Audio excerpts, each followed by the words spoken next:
Hello everyone, welcome to civil tech club.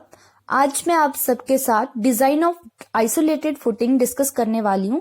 इससे पहले अगर आपने लास्ट वीडियो जो कि design of wall footing strip footing के ऊपर थी वो आपने अगर नहीं देखी है तो उससे जाके देख ले, क्योंकि मैक्सिमम जो स्टेप्स है वो वही रिपीट होंगे।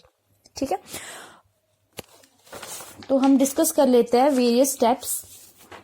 तो स्टेप 1 में क्या था कि हमने जो है हमको क्वेश्चन में ग्रेड ऑफ कंक्रीट और स्टील की जो यील्ड स्ट्रेंथ है Fy की वैल्यू है वो गिवन होगी। उसके अकॉर्डिंगली हमने क्या निकालना है, XU मैक्स बाय D की वैल्यू निकालनी है। ठीक है, सेकेंडली हमने क्या करना है, टोटल लोड जो है वो डिटरमाइन करना है। टोटल लोड क्या होता है, dead load plus impose load. Dead load को मैंने बोला था आपको 10 से 20% लेना है हमने इम्पोज लोड। आइसोलेटेड फुटिंग के केस में भी आप सेम जो है वो स्टेप रिपीट करोगे कुछ एक स्टेप्स के अलावा। स्टेप 3 में भी आप क्या करोगे, एरिया ऑफ फुटिंग निकालोगे। वैसे ही लोड अपॉन स्ट्रेस जब हम क्वेश्चन करेंगे तो आपको ज्यादा अच्छे से क्लियर होगा। और मैंने कहा था कि उसके बाद क्या करना है कि साइज ऑफ फुटिंग हमने कैलकुलेट करनी है। स्क्वायर फुटिंग के लिए साइज ऑफ फुटिंग क्या होती है, √A, और रेक्टेंगुलर फुटिंग के केस में एक डायमेंशन को हमने यूनिटी मानना होता है और उससे हमने आगे प्रोसीड करना होता है। ठीक है, 5th में क्या आता है आपका, net upward pressure. Net upward pressure हमने सिमिलर वे में करना है लोड अपॉन एरिया। लोड इसमें जो है वो क्या करना है, सेल्फ वेट को एक्सक्लूड करना है। मतलब हमने क्या लेना है, इससे ओनली इम्पोज लोड की वैल्यू हमने यहाँ पे लेनी है। ठीक है, ये वाला स्टेप इसमें कैंसिल हो जाएगा क्योंकि वहां पे क्या थी हमारे पास, वॉल फुटिंग के केस में हमारे पास वॉल थी, वॉल के ऊपर जो है कुछ प्रेशर आ रहा था। ठीक है, लेकिन आइसोलेटेड फुटिंग क्या होती है, आइसोलेटेड फुटिंग वो फुटिंग होती है जो कि यूज की जाती है एक इंडिविजुअल कॉलम को सपोर्ट करने के लिए। इसमें कोई वॉल हम प्रोवाइड नहीं करते हैं। ठीक है, जिसकी वजह से ये वाला स्टेप यहाँ पे कैंसिल हो जाएगा। ये वाला स्टेप जो है आइसोलेटेड फुटिंग के केस में नहीं आएगा कि प्रेशर एक्सर्टेड ऑन वॉल, क्योंकि वॉल है ही नहीं। ठीक है, सिमिलर मैनर में आपने क्या करना है, फिर डायग्राम ड्रॉ करना है, मूवमेंट निकालना है। अब मैंने आपको कहा था कि जो वॉल फुटिंग है, वॉल फुटिंग के केस में हम 2 क्राइटेरिया जो है वो कंसिडरेशन में लेते हैं। एक है हमारा बेंडिंग मोमेंट क्राइटेरिया, एक होता है हमारे पास one way share criteria. But in case of isolated footing या फिर other combined footing, strap footing, उन सभी फुटिंग के केस में आप क्या करोगे, 2 वे शेयर को भी कंसिडरेशन में लोगे। मतलब यहाँ पे हमारे को जो डेप्थ है, मेन चीज क्या होती है हमारे को डिजाइन करने, फाउंडेशन की डिजाइन में, कि हमने डेप्थ निकालनी है। डेप्थ जो है मैक्सिमम लेनी है 3 क्राइटेरिया की। पहले हमने बेंडिंग मोमेंट से डेप्थ निकालनी है, सेकेंडली हमने वन वे शेयर से हमने डेप्थ निकालनी है, और लास्ट वन हमने क्या करना है, 2 वे शेयर से जो है वो डेप्थ निकालनी है। ठीक है, फिर सिमिलर मैनर में जैसे मैंने आपको लास्ट लेक्चर में बताया था कि वन वे शेयर क्राइटेरिया हमने यूज करके डेप्थ प्रोसीड करनी है। आई होप आपने वो वीडियो देख ली हो।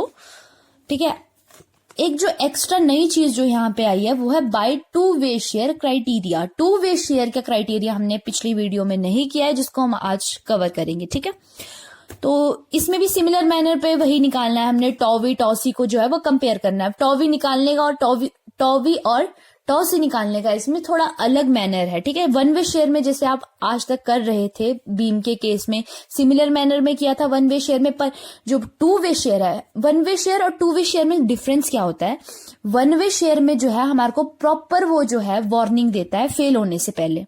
ठीक है, but in case of 2 way share वो हमको कोई भी एक तरह का सडन फेलियर होता है, जो कि हमारे को कोई भी वार्निंग नहीं देता। क्रैक्स वगैरह जो है वो अकर नहीं होते हैं किसी भी स्ट्रक्चर पे। ठीक है, यह इमीडिएट टाइप ऑफ फेलियर होता है 2 वे शेयर।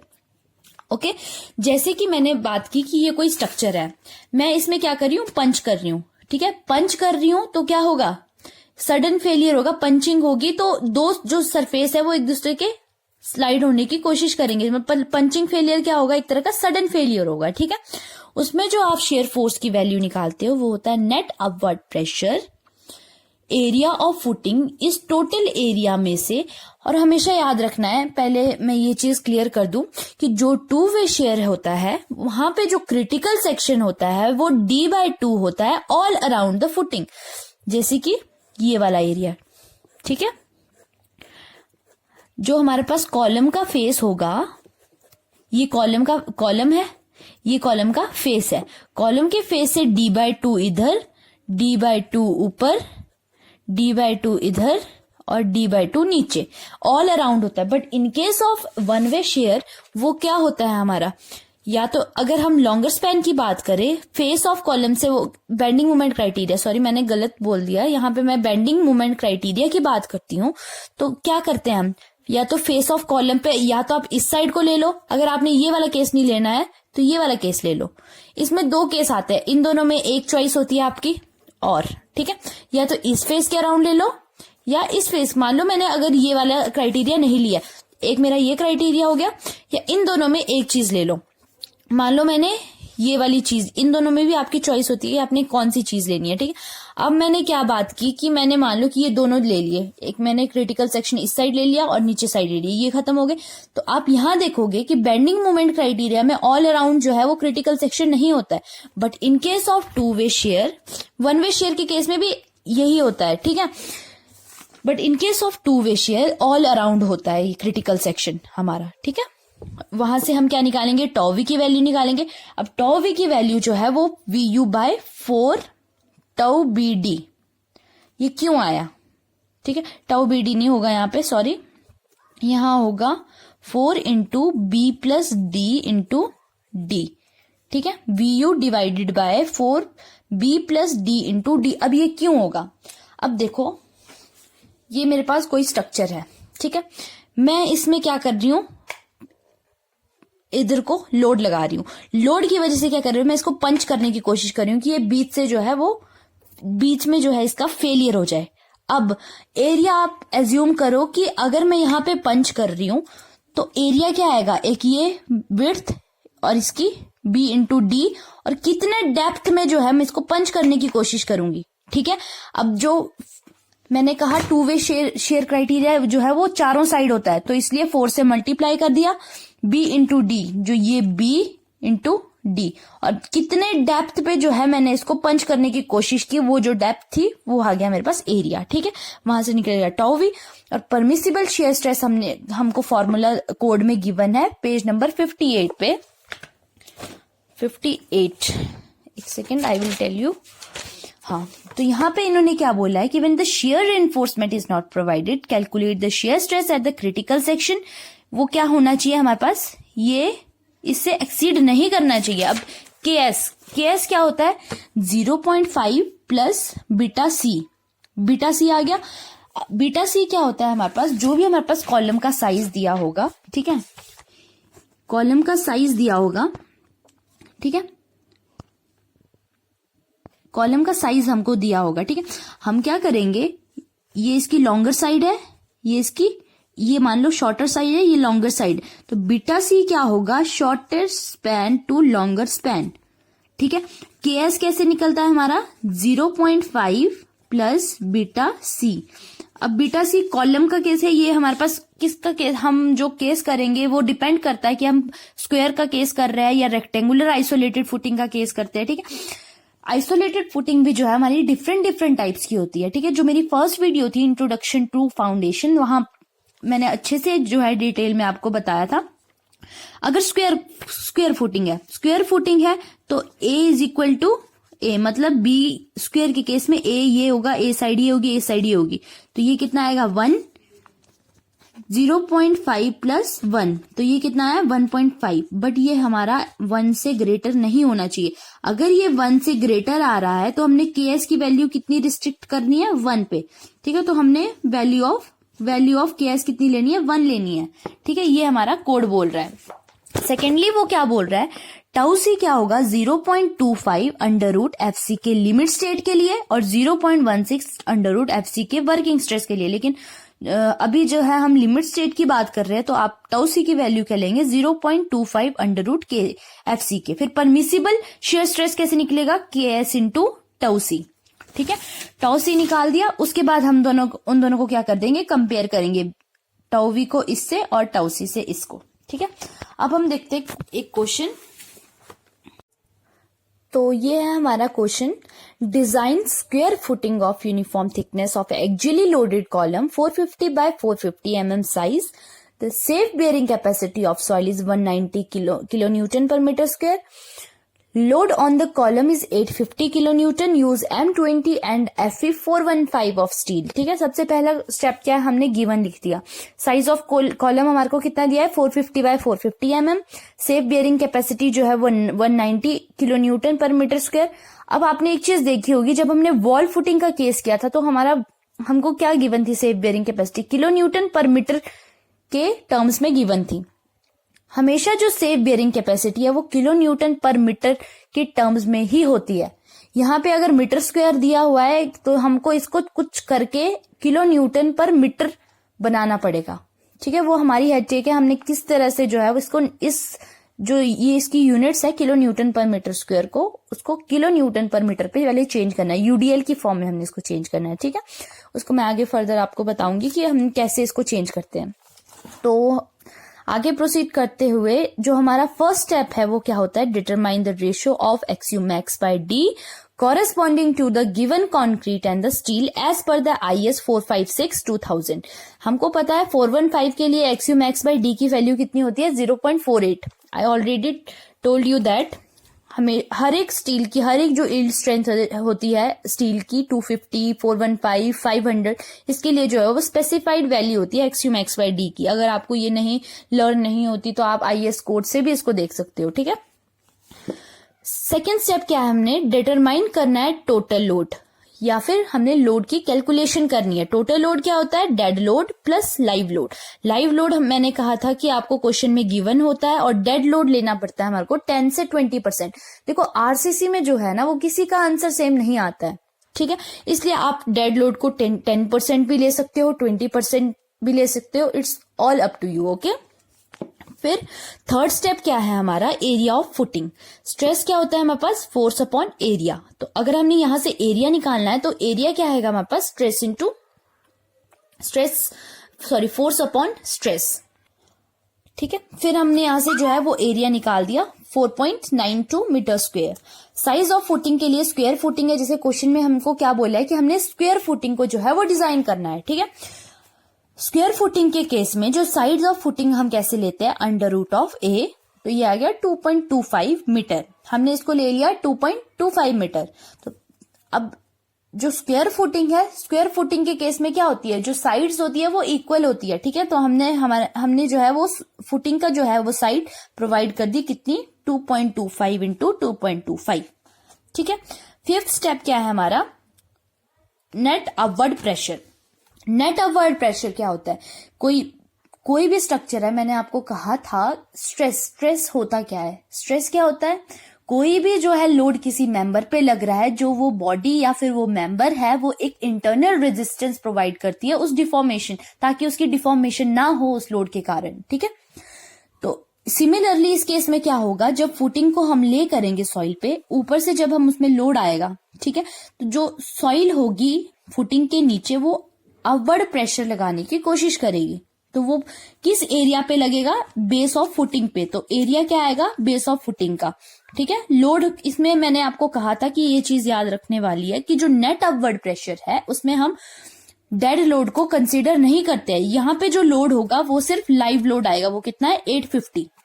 ओके, अब हम चलते हैं क्राइटेरियाज पे. सबसे पहले हम क्राइटेरिया की बात कर रहे हैं, bending moment criteria. Bending moment criteria में मैंने आपको बताया था फर्स्ट वीडियो पे, जो इंट्रोडक्शन टू फाउंडेशन वाली वीडियो है, उसमें मैंने आपको बताया था कि जो बेंडिंग मोमेंट क्राइटेरिया में क्रिटिकल सेक्शन है हमारा वो कहां पे लाई करता है, फेस ऑफ द कॉलम पे लाई करता है. ठीक है, अब देखो ये टोटल हमारे पास क्या है, एक सेकेंड, तो ये टोटल क्या है हमारे पास, कैपिटल बी, ये है हमारी विड्थ ऑफ कॉलम, इसको आप टी भी लिख सकते हो. ठीक है, अब जब मैंने ये वाली चीज निकालनी है तो मैं क्या करूंगी, ये वाली और ये वाली चीज, बी माइनस छोटा बी, तो मेरे पास ये दोनों साइड बच गई, तो डिवाइडेड बाय 2 करे तो मेरे पास ये वाली साइड आ गई. ठीक है, अब हमने क्या करना होता है कि मोमेंट निकालना होता है क्रिटिकल सेक्शन पे. मोमेंट कैसे निकालेंगे, क्रिटिकल सेक्शन क्या है, ये जो लाइन मैंने बनाई ड्रॉ की हुई है ये हमारा है क्रिटिकल सेक्शन. ठीक है, क्रिटिकल सेक्शन पे हमने मोमेंट लेना है. अब जो 167.90 है ये किस में है हमारा, किलो न्यूटन पर मीटर स्क्वायर।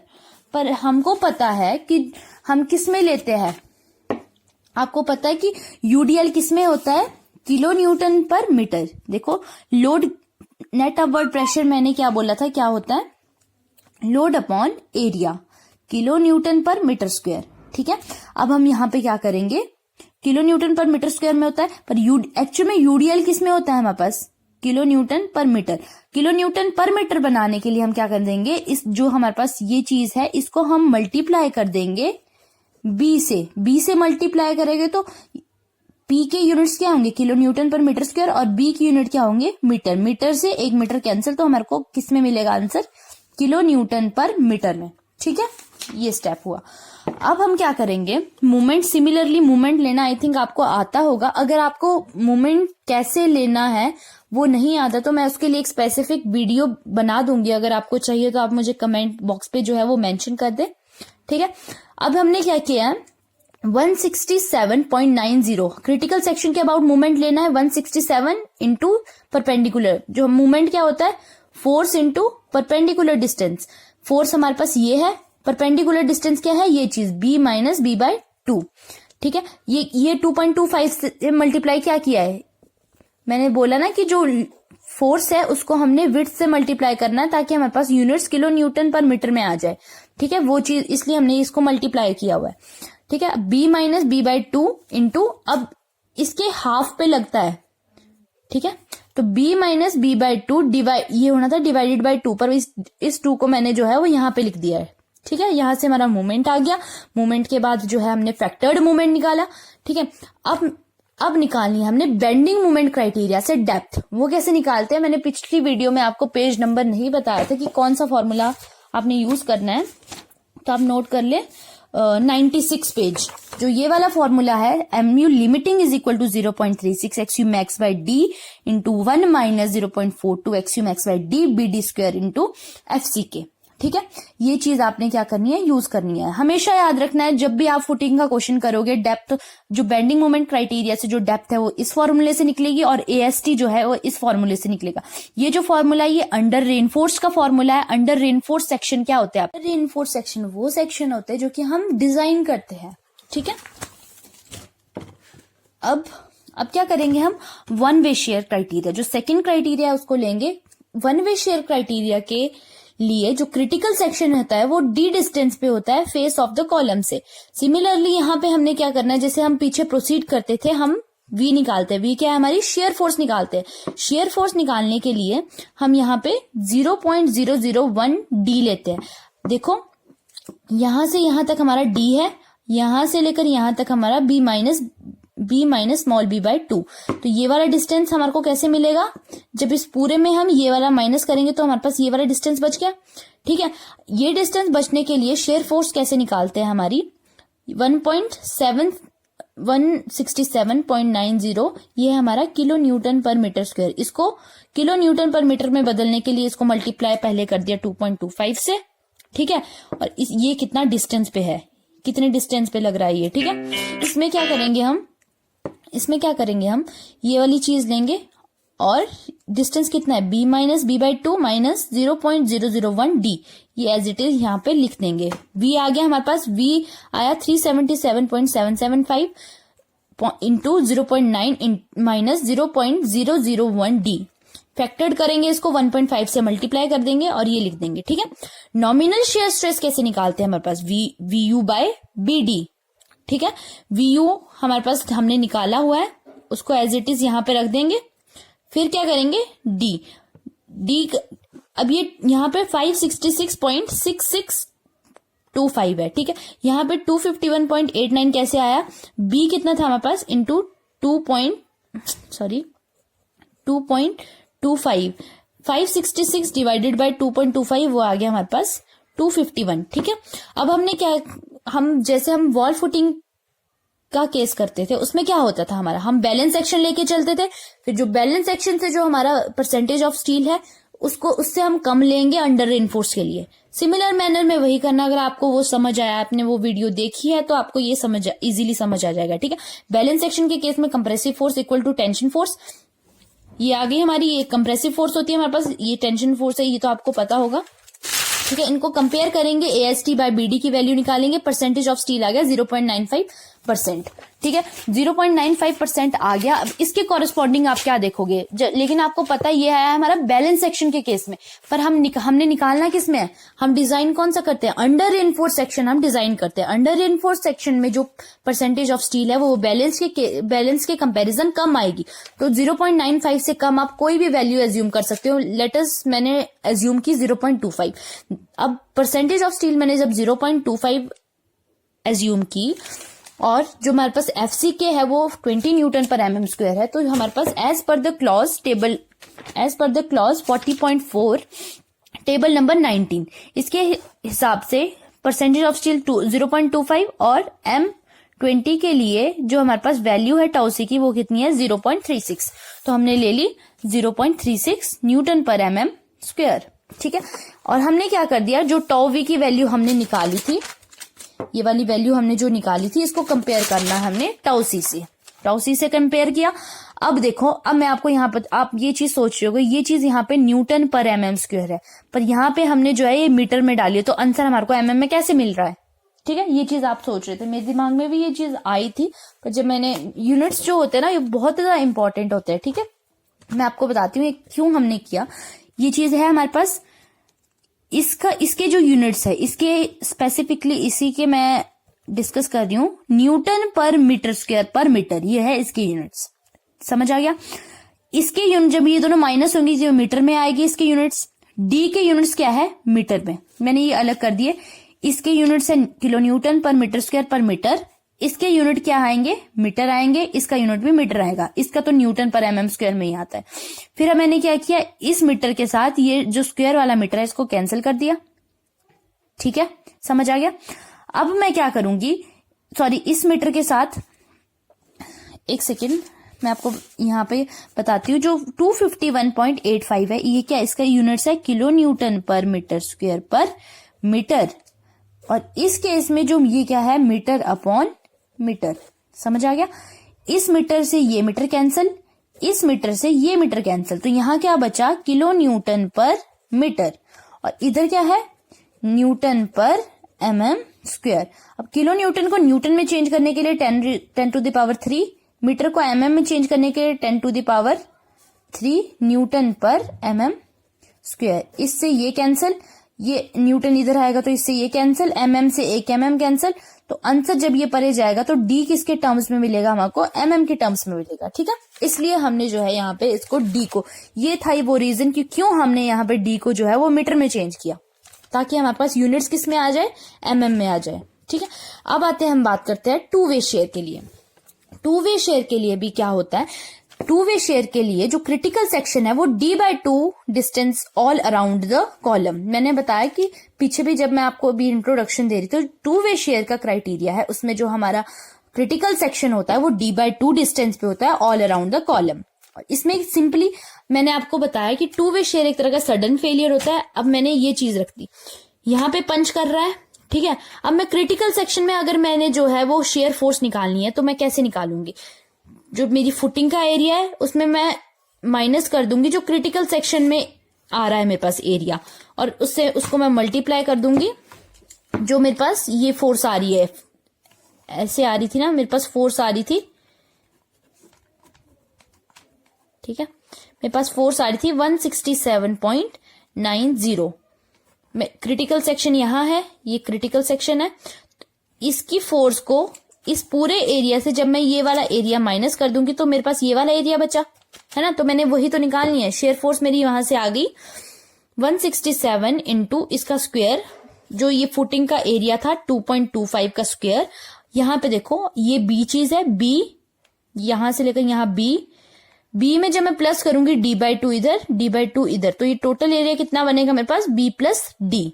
ठीक है, तो ये सिमिलर मैनर में मैंने लिख दिया b प्लस डी। डी जो है हमारे को निकालना है, बी हमारे को गिवन है, कॉलम का जो साइज हमारे को गिवन है 450 mm। ठीक है, वहां से हमने निकाल दिए इसको, 167.90 को मैंने फैक्टर कर दिया। अब हमको पता है जो टू वे शेयर के केस में जो टाउ वी है उसका फॉर्मूला क्या होता है, v u divided by 4BD into d. मैंने स्टार्टिंग में बता दिया कि ये 4B plus D into D क्यों आया है, ठीक है, वहां से देख लेना। फिर भी अगर आपको क्लियर नहीं होता तो मैं नेक्स्ट वीडियो में पूरी कोशिश करूंगी कि आपको इजीली समझ आ जाए, ठीक है।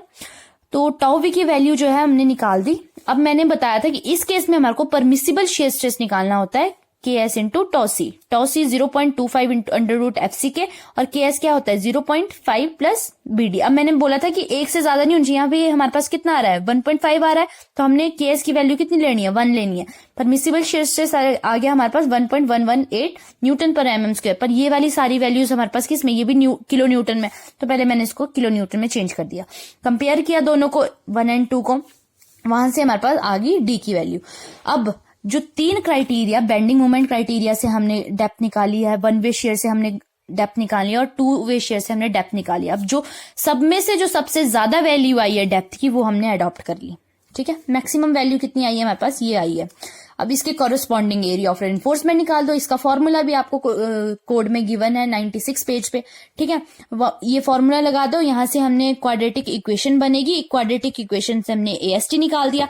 AST निकल गया तो डायमीटर एक एग्ज्यूम कर लो 12 mm, 10 mm, 16 mm, ठीक है। इससे ज्यादा हम नहीं लेते हैं फुटिंग के केस में, ठीक है। स्पेसिंग वहां से आ जाएगी। स्पेसिंग तो आपने पहले भी पढ़ी हुई है, ठीक है। तो इजीली हमने स्पेसिंग प्रोवाइड कर दी। स्पेसिंग आ गई तो स्पेसिंग का फॉर्मूला क्या होता है, स्पेसिंग का फॉर्मूला होता है आपका 1000 इंटू A5, मतलब area of 1 bar divided by AST। अब यहां से अगर मैंने AST एक्चुअल निकालना है तो एक्चुअल को मैं परे ले जाऊंगी, स्पेसिंग को मैं नीचे ले जाऊंगी और इजीली मेरे पास आ जाएगा। डिस्ट्रीब्यूशन बार्स हमारे पास ट्रांसवर्स बार्स होती है जिनका जो एरिया होता है 0.12% ऑफ BD। उसमें भी जो है हम एक डायमीटर एज्यूम करेंगे, स्पेसिंग निकालेंगे और उसको प्रोवाइड कर देंगे। इसमें क्या हमको चेक लगाना पड़ता है डेवलपमेंट लेंथ का। LD is equal to 0.87 F/5 divided by 4BD। Length हमारे पास अवेलेबल कितनी है उसका भी हमारे पास फॉर्मूला होता है B माइनस, ये B क्या है हमारे पास फुटिंग का साइज, छोटा b क्या है हमारे पास साइज ऑफ कॉलम, उसमें हम कवर माइनस कर देंगे। मतलब ये वाली चीज है, देखो मैं आपको बताती हूँ, यहां से लेकर यहां तक हमारे पास क्या है b माइनस B/2। इस पूरे में जब मैं ये वाली चीज कवर माइनस करूंगी तो ये हमारे पास लेंथ अवेलेबल आ जाएगी, ठीक है। और ये जो लेंथ अवेलेबल हमारे पास आनी चाहिए वो LD से हमेशा ज्यादा आनी चाहिए। अगर ये आ गई तो हमारा क्वेश्चन जो है वो ठीक है, ठीक है। लास्ट जो स्टेप है हमारे पास वो होता है डिटेलिंग। डिटेलिंग जो है वो बहुत ही ज्यादा इंपॉर्टेंट है, बहुत ही ज्यादा इंपॉर्टेंट है, ठीक है। जो चीज भी आप निकाल रहे हो लास्ट में उसको डिटेलिंग के थ्रू जो है वो शो करना पड़ता है, ठीक है। अब हमने ये क्या है हमारे पास डिस्ट्रीब्यूशन बार्स, ये क्या है हमारे पास जो हमने बार्स कैलकुलेट की हुई है, ये ट्रांसवर्स बार है और ये हमारे पास क्या है जो हमने बार्स कैलकुलेट की हुई है। यहाँ इसके प्रोजेक्शन पे जो है आपने जो है इसके प्लान में भी जो है रेनफोर्समेंट को शो करना है, ठीक है। और इस तरह से आपका एक पूरा क्वेश्चन सॉल्व हो जाएगा। ये था हमारा स्क्वायर फुटिंग का केस। आगे हम करेंगे रेक्टेंगुलर फुटिंग के case, combined footing, strap footing, ठीक है। उससे पहले अगर ये बेसिक सी चीजें अगर आपको पता नहीं होगी तो आप वो क्वेश्चन को अटेम्प्ट नहीं कर सकते हो, ठीक है। तो आई होप आप सभी इन क्वेश्चंस को ट्राई करोगे। अगर आपको जो है वो रेक्टेंगुलर फुटिंग का केस भी करना है तो आप मुझे कमेंट बॉक्स पे मेंशन कर दे। मैं अगली वीडियो जो है मैं ये स्क्वायर फुटिंग पे थी वो रेक्टेंगुलर फुटिंग की करवाऊंगी। Okay, thank you for watching.